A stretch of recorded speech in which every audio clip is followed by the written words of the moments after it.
We lost everything. I was devastated, no question about it, because I am not as resilient financially as some of my brothers. I admit that. I'm not as creative as my brothers are, with new shows, new ideas, new plans, new areas to go into. I'm not. That's not me. And I was very happy at one time that I was worth part of that $80 million. The family were told they would have to file for bankruptcy unless they could pay off their debts. They'd gone from being worth $80 million to being worth a fraction of that. A proud man, their father wanted to avoid owing anything at all costs. My father, he didn't believe in bankruptcy. He still doesn't. He says he just doesn't believe. He says, if you have it, you pay it. And if we owe those people all that money, and if our people have made bad investments, then it's our fault for being naive. The need for money forced the brothers back on the road, working 7 days a week. We went from flying the family first class to putting them any place we could on a plane just to get seats.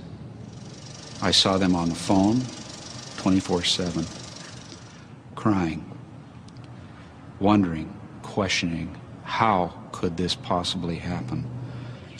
Today, the brothers have come together to go over that very question. How did we lose the money? Why didn't we ever look at the bottom line? We were naive, and we signed our name to everything. How many orchards all of a sudden did we all of a sudden own and then lost? Orchards. I mean, almond orchards. You know what really hurt me, We though? provided the almonds for all the in-flight airlines. Yeah, we that's right. I remember. Yeah, and we go, that's our company. Our companies did that. For me, it never felt like my money anyway. I don't know about you guys. You know, that's really I'd sit in a meeting and we would be worth a lot of money. And 60 million at one point. 100, I thought. Anyway, we'd sit around, and back then, funny money at that $100 point. million is a lot of money. That's $10 million bucks a piece, okay? We'd sit around the table and would make, oh, we're going to do a movie, okay. But it never felt like my money. Yeah, it's so funny for you to say it, because it never felt like our money, like the Donnie and Marie show. Marie and I made $25,000 a show each. We never saw a penny of that. Well, and you know what? Each one of us produced that. You know, really. Did you ever make any money off that show? I never saw a penny. And I did all the dime, a little bit country, a little bit rock and rolls with you. I did every one with That's you. right.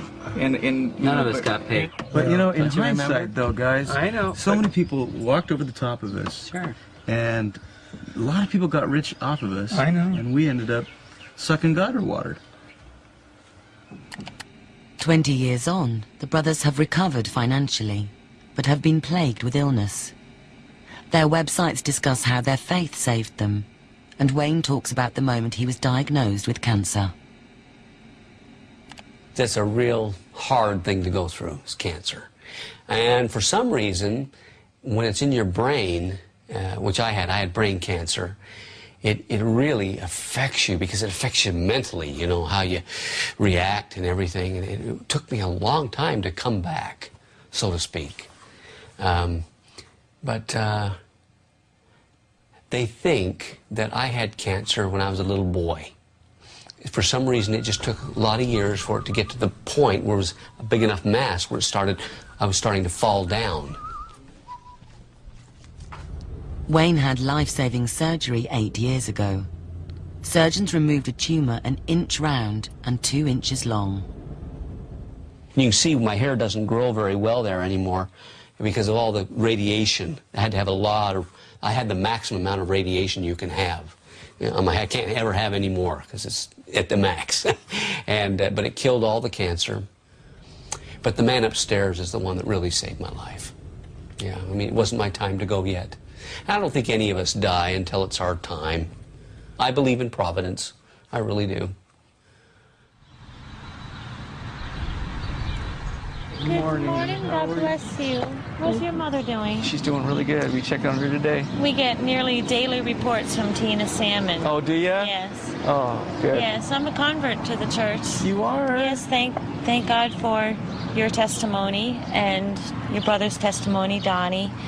And he has on his beliefs page, on my beliefs page. On the Osmond yeah, web? on the Donnie.com. Uh-huh. And it changed my life. It really has. I'm a former Southern Baptist. Wow. So.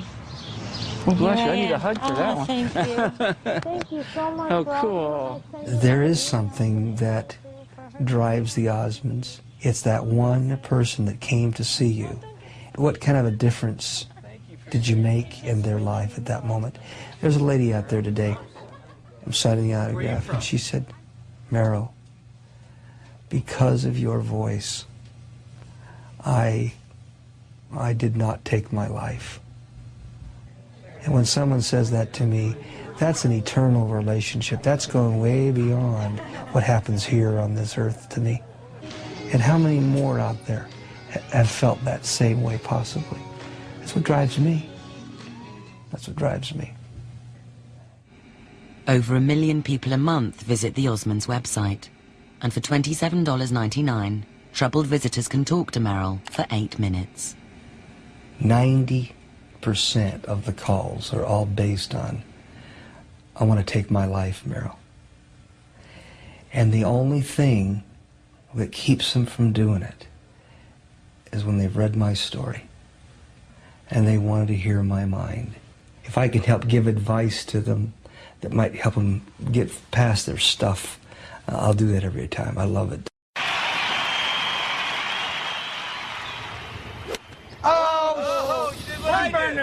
Worm burner. Hate that. All right. The Osmonds rarely get together, but today they've all met up in Branson, Missouri. Oh, good, Dee. Well, when it's somebody's yard. We didn't do very much when we were on the road. We didn't do a lot of golfing or do a lot of fun stuff. We didn't have the time. Yeah. But, you know, we could have made some time. That's the only sad part. When we go into a You know. town, what's the first thing we do? Unpack our suitcase. Well, I mean, you check in the hotel, but then you go where? Sound check. Sound check. Yeah. And we're there till showtime. Here, Dee. Here, Dee, put it in. People have asked us how do we harmonize like so tight, and I just think there's a natural bond or brothers harmony. There's a brothers blend, no question. But if you practice as much as we do, And remember we'd sit there, me, mamu, you know, we did all that stuff. Me. I haven't done this year's.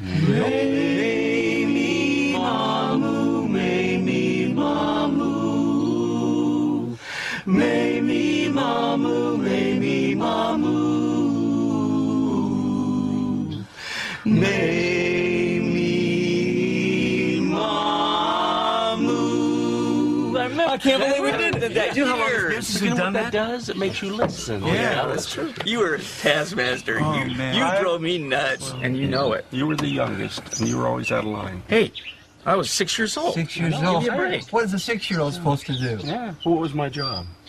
I know. Give That's Jay a what I'm- rough time. That's what I'm saying. You and your I understand what you were doing now. Time. I didn't understand at 10. Well, neither did I. I held a grudge towards you for years. You know that. No. Yes, I did. Well, I'm sorry you had a grudge. Until you told me you were sorry. Took you you know years. Sorry for to- what? You know who I always You felt told me sorry you were for? sorry, and then I said, "Okay, I forgive you." If we would have sat down like we're talking right now, Yeah. then, Yeah. and said, why don't we get together and start writing again? Could we have been stronger in the rock area? I think the Donnie and Marie show ruined any Chance. potential of that, because we were doing all kinds of goofy things on that show, and when I saw you guys dress up as lobsters, Yeah, that's what did it for me, was the lobster suits. Wayne was very bitter for a long time. I don't know if I was bitter, Jay, but I really felt like, well, our careers were over, and I knew it was over when we were doing lobster suits and banjos. And I wanted to continue to write great rock and roll tunes, Crazy Horses, Hold Her Tight, stuff like that. I really wanted a rock and roll career. You know, I really do. For the Osmonds,